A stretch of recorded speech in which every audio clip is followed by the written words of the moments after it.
¿Tu nombre completo cómo es? Mi nombre completo es Benigno Ciro Mesa Navarro. Ajá. ¿Y naciste ahí en los Campitos? ¿Siempre has vivido en los Campitos, pero naciste ahí también? No, no, no.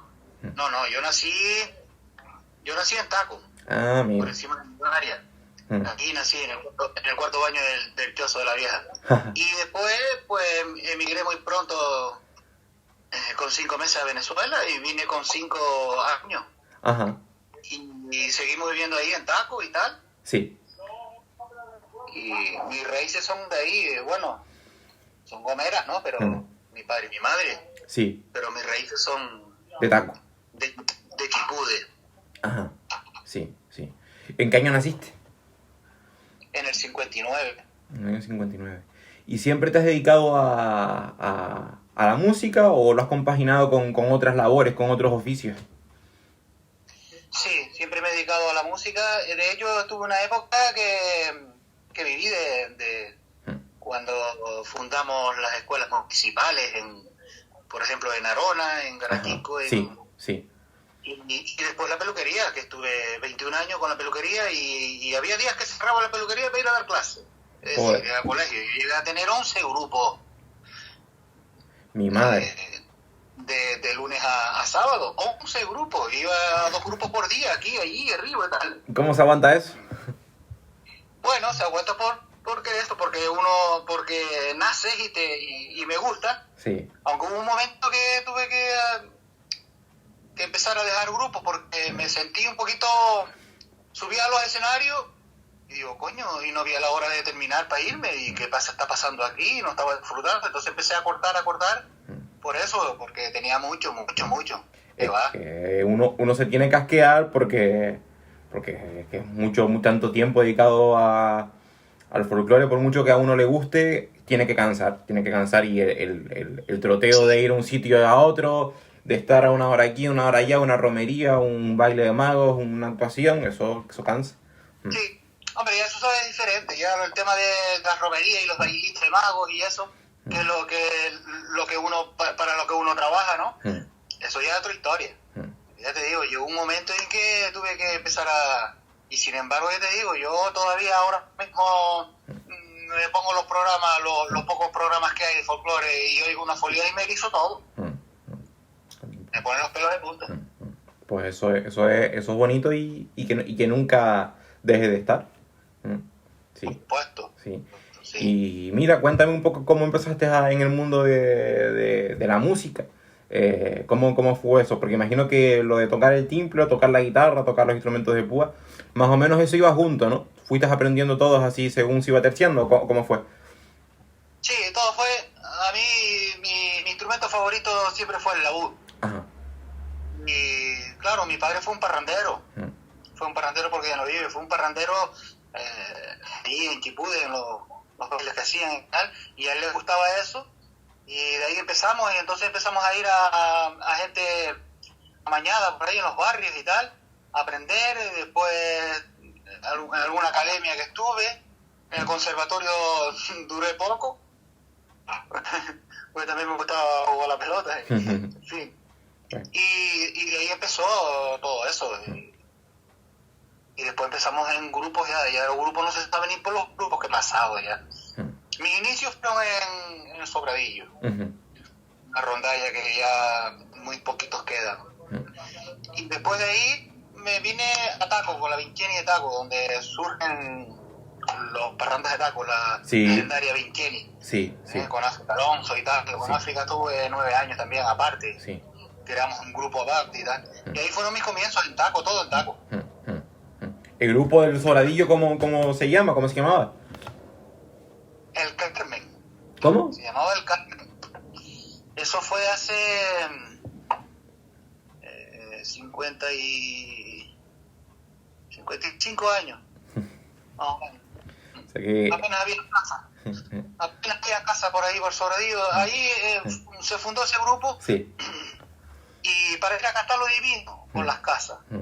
Entonces iba por las casas a cantar los divinos a medianoche, o sea, de noche y tal, y para dar la sorpresa a la gente y tal, y eso era un rollo muy bonito. De esa época queda poca gente ya. le queda poco. Yo empecé ahí con 10, 11 años. Mi madre, pues casi nada. ¿Y quién Más fue? de 10, 11 años, sí. ¿Quién fue tu primer maestro o tuviste algún primer maestro, alguien, algún personaje con nombre y apellido que te enseñara, que te orientara a tocar? Hubieron bastante. Estuvo don José Pérez Espósito, fue uno de tuvo los sabandeños. Sí. El que estuvo los sabandeños cantando, Joseito, que formó parte del Cuarteto Acaimo. Ajá. Y después el Cuarteto Acaimo tenía un laudista que es el abuelo perdón, ¿cómo que el solista usted es Javi, el de los sabandeños? Ah, Hito. ¿Sabes quién te digo? Hito es el abuelo, sí, el famoso Hito, sí.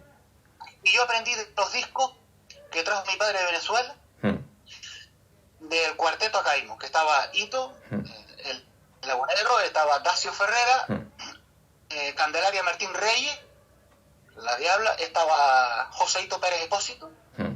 Eso es el Cuarteto Acaimo. Y después se incorporó Olga Ramos.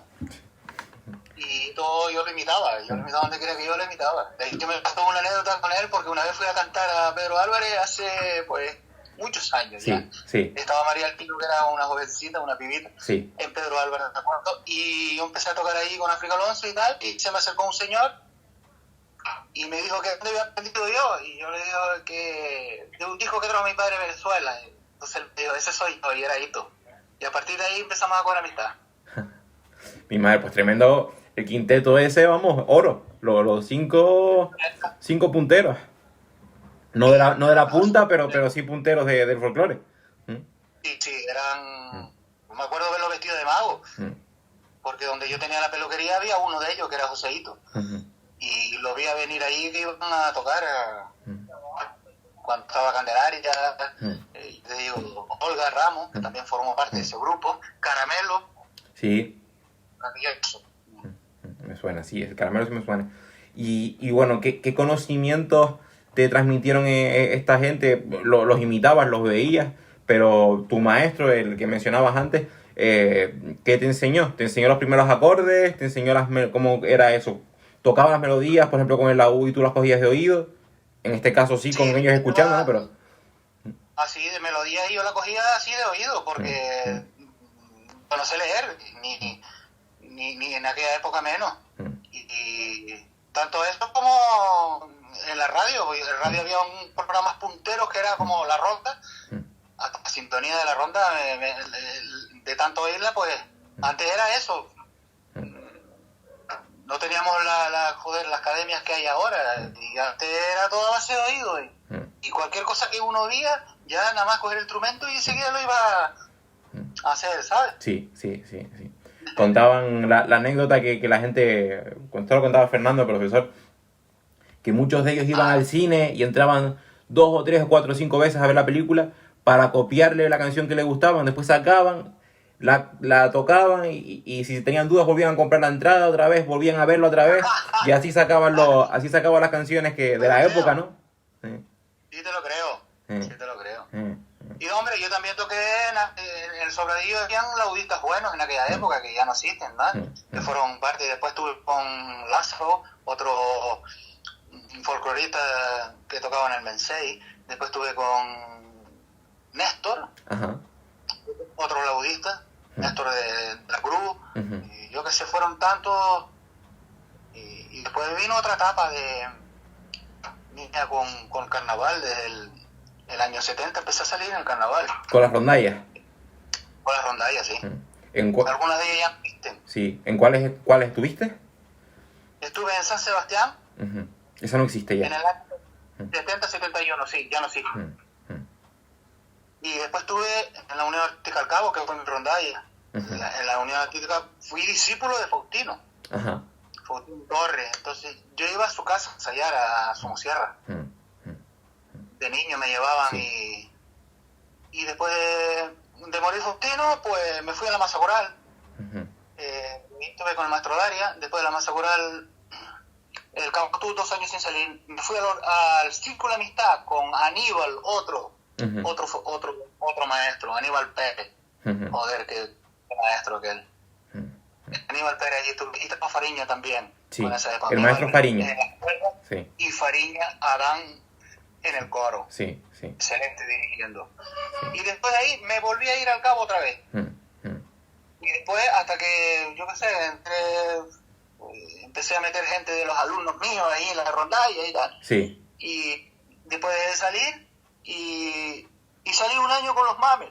Ah, amigo. Porque estaban mis hermanos aquí, venga, y me hacía ilusión, y bueno, pues mis hermanos tocan todo. Sí, sí, sí. Ahora te iba a preguntar, bueno, pues también un poco por si compartiste vivencias cuando eras pequeño, cuando fuiste creciendo con otros compañeros o familiares, en este caso tus hermanos, del folclore, cuánta gente de esta gente queda y quiénes son, si son importantes, si también han sido profesores, maestros. Sí, de la época mía sí, compartí,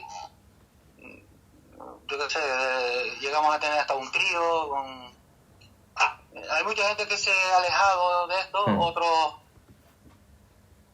con Ramón Medina, con gente de Taco, todo de Taco allí, con los parrandas era con lo más que estaba yo antes. Sí. Con los descendientes de los parrandas. Y ahí fue donde más, con los más que estuve fue con esa gente, con los parrandas Sí, y después ya empecé ya mi labor de la enseñanza, y empecé con grupos infantiles. El primer grupo que saqué fue Geneto y Daira, infantil. Daira del Draguillo. Sí. En aquella época había 4 rondallas en el Draguillo. Sí. Fíjate si había Mi madre. ¿Entiendes? Que cuando no había un niño en la calle, porque estaban todos ahí. Sí. Y habían 4 rondallas y te puedo nombrar las 4. Y ahí empezó ya mi labor con los grupos infantiles, que fueron demasiado. Antes de llegar a los campitos, yo había pasado por muchos grupos infantiles. Las Torres de Taco salió una generación, vamos, extraordinaria, entre ellas Vicky López, etcétera. Y en Geneto, en el Sobradillo, también sacó una buena cantera, en Santa Cruz de California. Sí. De hecho, hay algunos alumnos que están dando conciertos por ahí.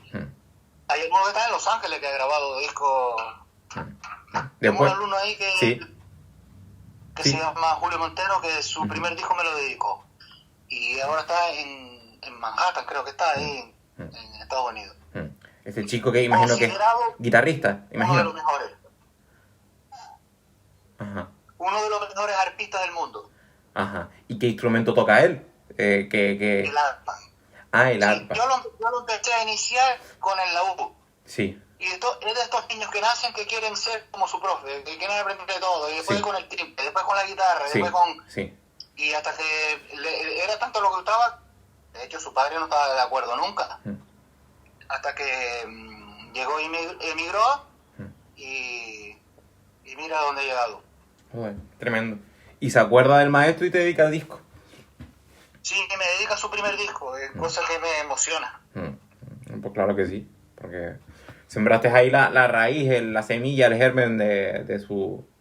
Después de todo su talento que desarrolló, pero... Creo que tiene sus 5 discos ya en el mercado. Tú lo miras a Julio Montero, el arpista, y primero me lo dijo, maravilloso. Sí, señor. Te iba a preguntar, bueno, pues ya que estamos hablando un poco de los alumnos, ¿por cuántos grupos, cuántas escuelas has tenido, más o menos cronológicamente, que tú recuerdes, hasta ahora, hasta la actualidad? ¿Por dónde has ido pasando? Sí, porque es difícil nombrarlos a todos, porque estuve en Arona 3 años. Ahí fundamos la escuela de folclore. Entonces yo estaba en Busanada, en La Camella, en Arona,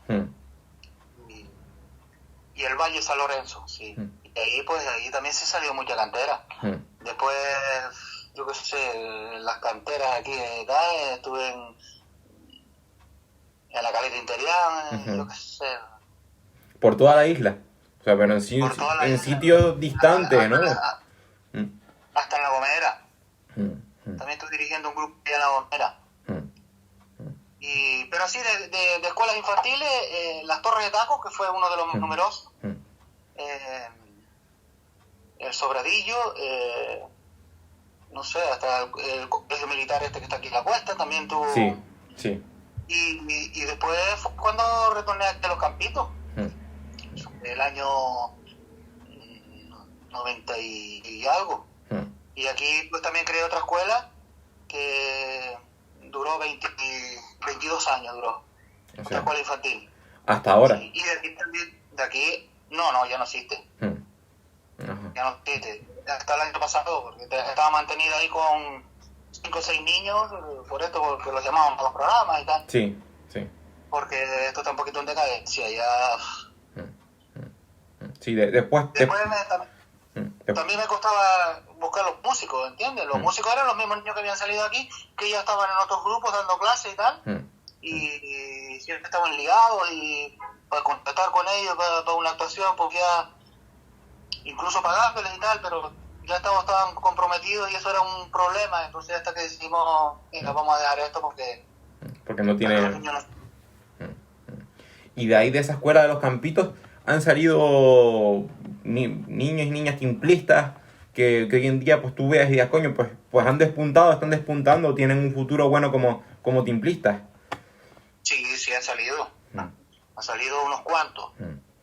Incluso salió una niña, ¿sí? Que creo que ya dejó, porque ya aquí en Los Campitos no vive, Ana Martín, que la bodega le llegó a hacer un programa por ser la primera concertista en Canarias, mujer, ¿no? Sí.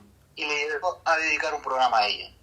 Ajá. Y fue una niña que nació para eso, sí. Una delicadeza, una ternura. Sí.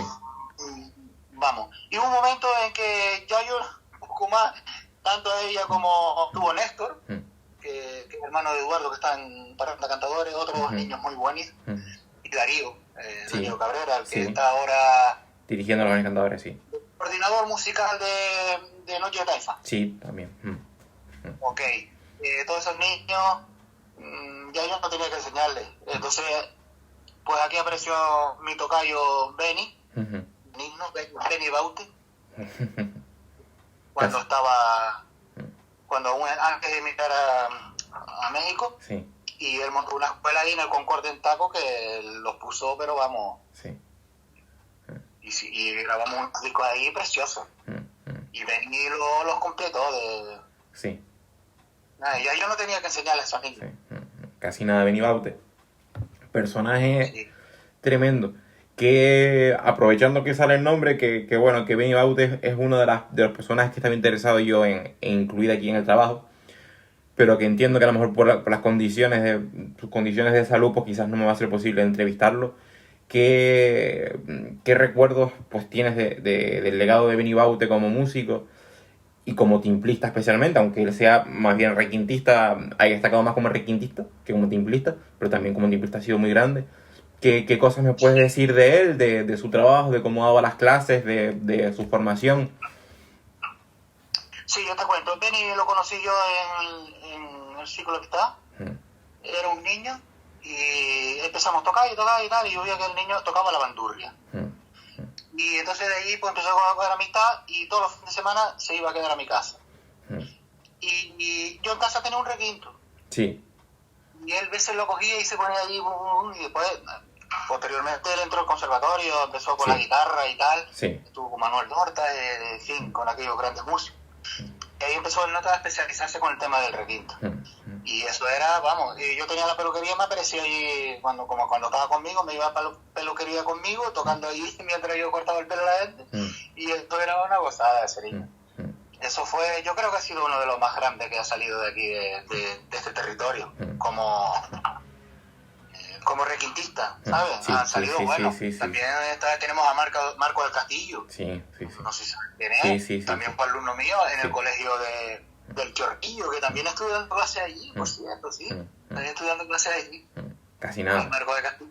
Este día, cuando ponía las posiciones, se le veían los dedos que tenía... Porque cuando uno ve un niño, nada más colocarle la guitarra, tú ves la manera de colocarle los dedos.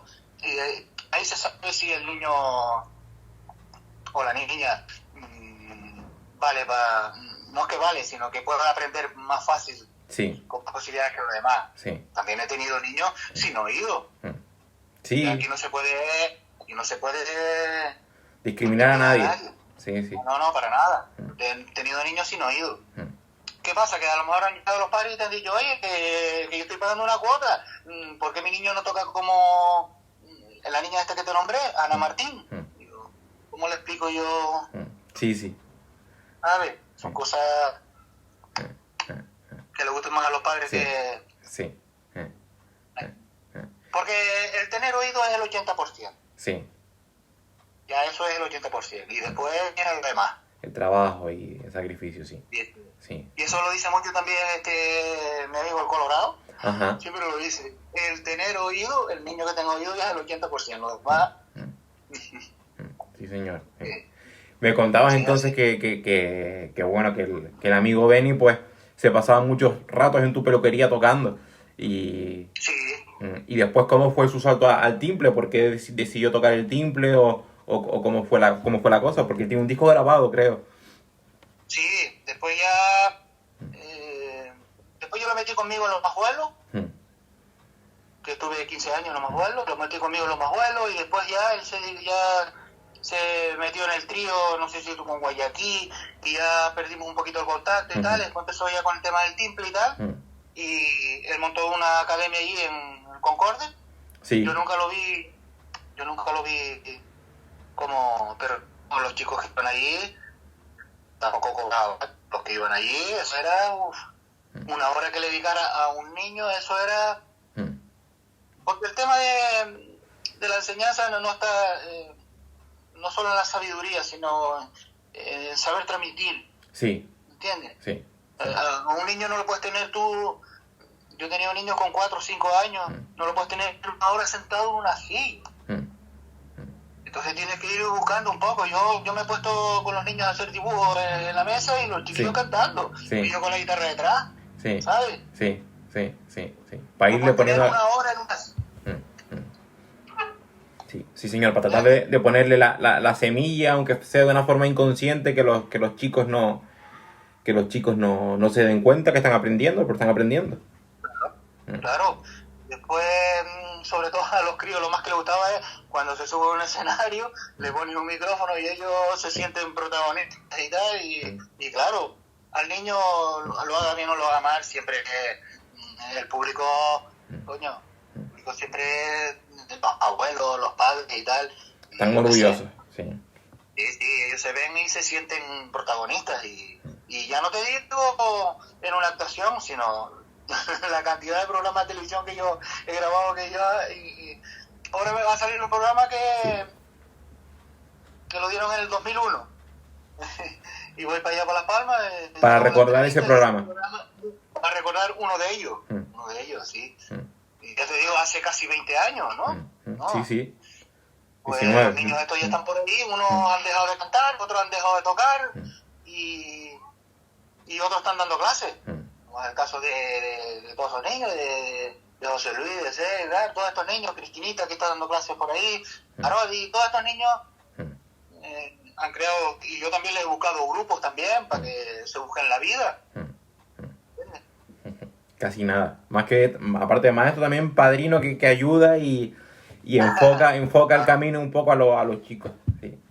Claro, hombre, yo al fin y al cabo yo tengo mi trabajo también y yo si fuera por mí, pues estaría todos los días con los grupos. Lo que pasa es que las circunstancias ahora, como está, tengo todo paralizado. No tengo sino 3 grupos, pero paralizados los 3. Aquí ya no se puede hacer nada. Ni lo que queda de año, ni parte del otro. Sí, y con suerte. A ver si se puede, sí. ¿Cómo son tus clases con los chicos? A los chicos que ya saben, a lo mejor a los chicos que te piden, por ejemplo, puntear el timple, ¿qué les enseñas? ¿Cómo les enseñas? Yo al no saber leer, pues yo solo hago cifrado. Por ejemplo, los punteos, pues los rajeos y tal, yo se lo hago cifrado y hay veces que incluso hasta los grabo. Sí. Y cuando son niños que puntean y tal, me gusta dedicarles el tiempo un poquito aparte, ¿sabes? Que no hayan más... Porque eso necesita concentración. Sí. No que haya un chiquillo por otro lado ¿sabes? Jugando. Claro. Sí. Con tus timples, ¿qué timples tienes? ¿Qué timples sueles tocar por ahí con los grupos? ¿De qué constructores? Pues con el más que tengo contacto ha sido con Fariña. Ajá, sí, el Porque Fariña. Fariña yo Sí. lo llamo y le digo con proporción a lo que es decir, porque cuando un padre te dice quiero comprarle un timple para Reyes a mi hijo y yo sé que entonces le digo ¿cuánto estás dispuesto a gastarte? ¿No? Porque se pueden conseguir timples entonces yo llamo a Fariña y digo prepárame un timple para un niño de tanto traste, etcétera, etcétera. Sí, el tradicional para puntear y este hombre tiene tanto, esto gastarse tanto. Entonces el compulsión a eso, pues voy a Pinoleri y llevo al padre, pruebo el timple y tal, y así. Fariña es el más que... ¿Qué trata? Sí, señor. Sí, y con el más que he trabajado ha sido con él. Fariña un puntal. Todo el mundo también me ha hablado siempre. A toda la gente que entrevisto, a los timplistas, nadie habla mal de Fariña. Podrán tocar timples de otros constructores, a lo mejor, sí. Pero todos de Fariña hablan bien, sí. Sí, además te dicen bien, es muy raro que un instrumento y el acabado perfecto que tiene. Y vamos, un hombre muy humilde, además, que tiene muy... A mí me encanta. Sí. He comprado muchos timbres ahí, tanto para niños como para adultos, como para... Después, hombre, después hay otros luthieres por ahí, que están haciendo unas virguerías de timbres, como el chico del Curuchica aquí, tal, que yo estaba ahí. David Sánchez, sí. David Sánchez, joder, te hace unas virguerías que ríete, man. Un instrumento de eso, uff. Sí, señor. Hay muchos constructores, pues, en la isla, en el trabajo pues yo tengo más de 70 nombres. 70 nombres de constructores, o sea que solo en Tenerife. Así que en toda Canarias tiene que haber, vamos. Coño, esto es maravilloso porque hace 30 años esto no habían 3 timplitas aquí, estaba Agrícola, Aldana, Roja y Totoyo, o sea, había 4 y ahora de cualquier mato te sale, y esto es, mano, una maravilla, te sale cada pieza por ahí terrible. ¿Tú cómo ves el futuro del timple? Eso por una parte, que parece que es positivo. Y el futuro del folclore también te pregunto, porque yo creo que las respuestas son diferentes para una cosa y para la otra. Hombre, en cuanto al timple, lo veo con más futuro, sí. En cuanto al timple, lo veo con más futuro. Además, siempre y cuando estén ahí estos 4 maestros que hay, porque monitores hay montones, pero que estén estos 4 maestros que están por ahí sacando toda esta gente. En cuanto a folclore, los colegios son los que deberían y gracias a los 2 programas que hay, que dan ahí algo de folclore, porque ya con tanta maquinita en los colegios, y los colegios nos ponen un poquito de... En estos días estaban pidiendo unas botellas para dar clases, que donaron unos timples en el colegio del tablero, el Rodríguez Conversionado, no sé cómo se llama. Y pidiendo unas botellas para los chiquillos, enseñarlos a... ¿Entiendes? Fíjate tú qué sistema gracioso.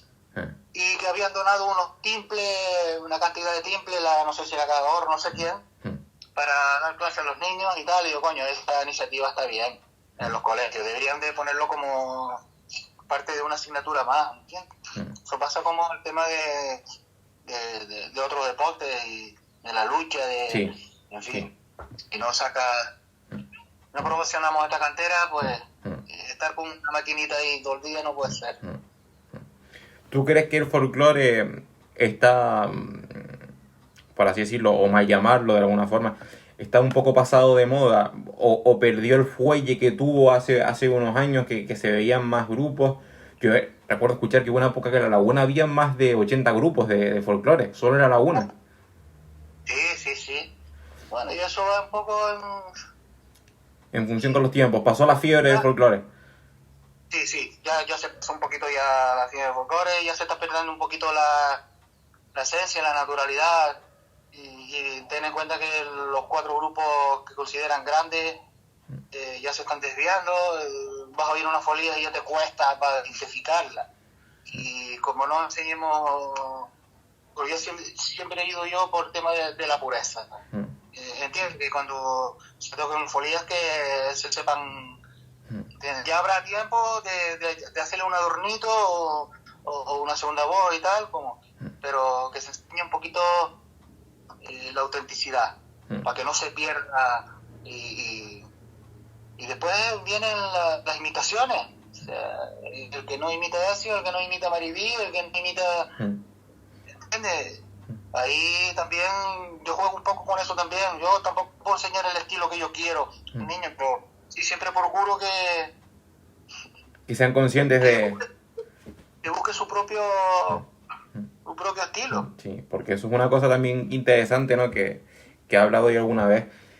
Que claro, antes a lo mejor el hecho de que no hubiera programas de televisión, de radio, hacía que, o que fueran, o que estuvieran haciendo, ¿no? Hacía que pues la gente de cierta zona de Tenerife cantaba de una forma, la gente del sur de otra forma, la gente de La Gomera de otra forma, la gente de La Palma de otra forma, que habían estilos como marcados, diferenciados. Y ahora parece que como todo el mundo quiere imitar a todo el mundo y ya no, esos estilos ya se perdieron, ya no... Sí, ya se están perdiendo un poquito. Desde la Punta de Hidalgo a Tejina, Tegueste, Pedro Álvarez, hay algún estilo. Sí. Eso ahí, después cuando venían los laguneros, otro estilo. Sí. Después los amigos de Últimar, otro estilo. Los de la zona de la costa del sur, bueno, habían otros estilos. En ese sur también habían estilos. Y eso se ha perdido un poco. Eso se ha ido perdiendo un poco, sí. Pues sí, señor. Pues, amigo, yo creo que con esto más o menos pues nos hacemos una idea de quién es Sito Mesa y aquí queda guardado.